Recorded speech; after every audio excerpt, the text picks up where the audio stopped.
বরং আল্লাহর একাত্মবাদ দিয়ে ঈমান দিয়ে সারা বিশ্বের উপরে তিনি বিজয় লাভ করবেন। সেই ঈমান খালিদের ছিল। এক ঢিলা ভিনা পড়ো कुछ नहीं पढ़वानी जब दो आलम का खजीना दौलतों ईमान है।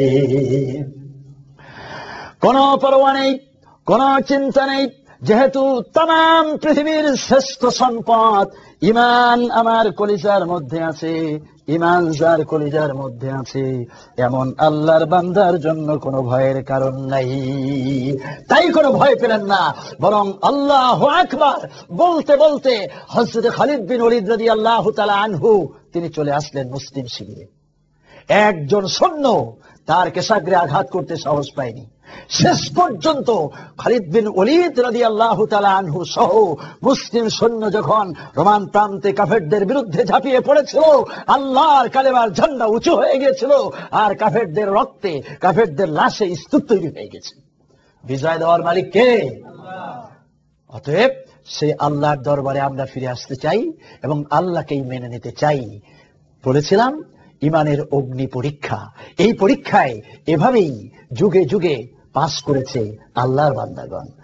পাস করেছে বাংলার জমিনেও শাহজালাল, শাহ মখদুম, শাহ পরান, হাজী শরীয়তুল্লাহ রহমাতুল্লাহ আলাইহিম। তাদের এই উত্তরসূরি হয়ে আপনারা এসে আজ ইউরোপে মাশাআল্লাহ দাওয়াত পৌঁছাচ্ছেন ঘরে ঘরে, নারীর মধ্যে, পুরুষের মধ্যে, অমুসলিমদের মধ্যে।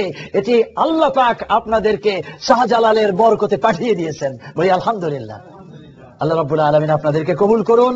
এবং ইসলামিক ফোরাম অফ ইউরোপ এই যে চেষ্টা চালিয়ে যাচ্ছে, আপনারা সকলে মিলে চালিয়ে যাচ্ছেন, আল্লাহ রাব্বুল আলামিন একদিন হয়তোবা এই চেষ্টা তিলে তিলে ধীরে ধীরে এই দেশে এমন ভাবে মঞ্জুর করবেন যে এই দেশের সব জায়গায় আল্লাহর কোরআন পৌঁছে যাবে, রাসূলের হাদিস পৌঁছে যাবে এবং মানুষেরা কোরআন হাদিসের মজা পেয়ে যাবে। আল্লাহর কোরআন আমরা পড়ব, হাদিস পড়ব, তবে আমরা সত্যি জ্ঞানদার হব। আল্লাহ রাব্বুল আলামিন সে তৌফিক আমাদেরকে নসিব করুন। ওমা তৌফিক ইল্লা বিল্লাহ। মা আসসালামু ওয়া রাহমাতুল্লাহ। আল্লাহুম্মা আমিন।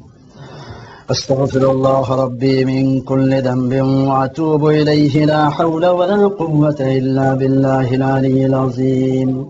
اللهم صل على محمد وعلى آل محمد كما صليت على إبراهيم وعلى آل إبراهيم إنك حميد مجيد. اللهم بارك على محمد وعلى آل محمد كما باركت على إبراهيم وعلى آل إبراهيم إنك حميد مجيد.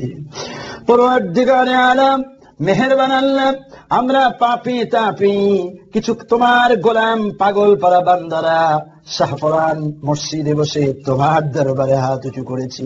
এই রব্বুল আলামিন মাগরিবের নামাজ পড়ে এখানে তোমার কিছু কথা শুনেছি, কোরআন থেকে শুনেছি, সাহাবায়ে কেরামের জীবন থেকে যা শুনলাম, ভুল ত্রুটি মাফ করে আল্লাহর হস্তে কবুল করে নাও আল্লাহ।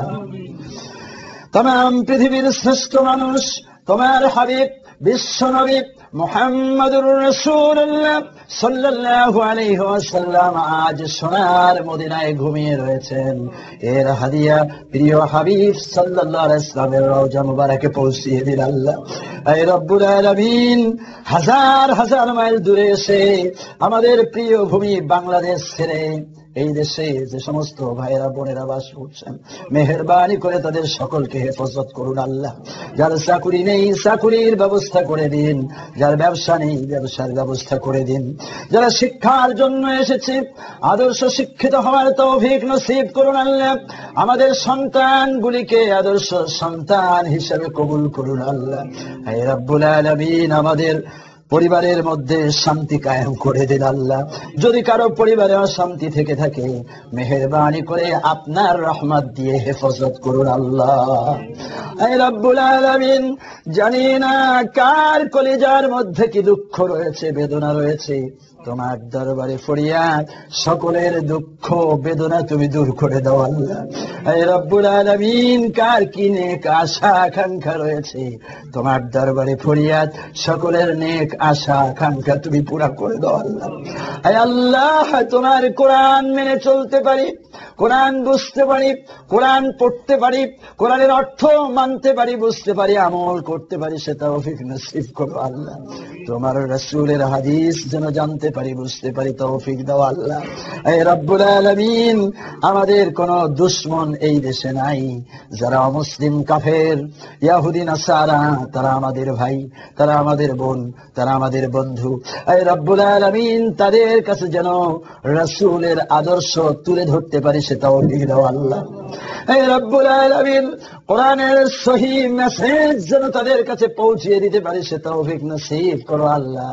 যারা সেই পথে কাজ করে অর্থ দিচ্ছেন, বুদ্ধি দিচ্ছেন, শ্রম দিচ্ছেন, হে রব্বুল আলামিন, এই শ্রমের বিনিময়ে, অর্থের বিনিময়ে, সময়ের বিনিময়ে এই ভাই বোনদেরকে তুমি জান্নাতি পুরস্কার দান করো আল্লাহ। হে রব্বুল আলামিন, তোমার রহমত এদেশে ছড়িয়ে দাও আল্লাহ। হে রব্বুল আলামিন, প্রতিটি মানুষের কলিজার মধ্যে ইসলামের প্রেম ভালোবাসা পয়দা করে দাও আল্লাহ। হে রব্বুল আলামিন, আমরা কথার চেয়ে কাজ যেন বেশি করতে পারি। হে আল্লাহ, আমাদের কাজে, আমাদের আদর্শে, আমাদের নমুনা দেখে দেখে ওই মানুষরা যেন ইসলামে চলে আসে, সে তৌফিক দাও আল্লাহ। হে রব্বুল আলামিন, কোন মানুষকে শত্রু মনে না করে বন্ধু বানিয়ে তাদেরকে যেন তোমার দিন বুঝাতে পারি, সে তৌফিক দান করো আল্লাহ। হে রব্বুল আলামিন, আমরা অনেকেই পিতা হারিয়েছি, মাতা হারিয়েছি, মাটির নিচে মা বাবা কি অবস্থায় রয়েছেন জানি না। লক্ষ লক্ষ মাইল দূরের বন্ধুর সাথে টেলেক্স ফ্যাক্স মোবাইলে মুহূর্তে কথা হয়ে যায়, কিন্তু কাছেই ঘুমিয়ে রয়েছেন বাবা, কাছেই ঘুমিয়ে রয়েছেন মা। লক্ষবার চিৎকার দিলেও একটিবারের জন্য সাড়া দিতে পারেন না।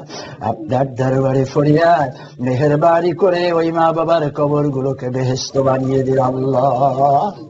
হে আল্লাহ, আমাদেরকে শূন্য হাতে ফিরাইও না। হে আল্লাহ, আমাদের পাপগুলি মাফ করে দাও। হে আল্লাহ, বেহেশত আমাদের জন্য সহজ করে দাও। হে আল্লাহ, আমলনামা ডান হাতে দিও আল্লাহ। হে আল্লাহ, হাসরে তোমার আরশে আজিমের নিচে ছায়া দিও আল্লাহ। পুলসিরাত তোমার রহমত দিয়ে পার করে দিও আল্লাহ। হে আল্লাহ, যে বেহেশতের কথা শুনেছি সেই বেহেশতের মালিক আমাদেরকে বানাইয়া দাও আল্লাহ। হে আল্লাহ, তোমার দিদার আমাদেরকে নসিব করে দাও আল্লাহ।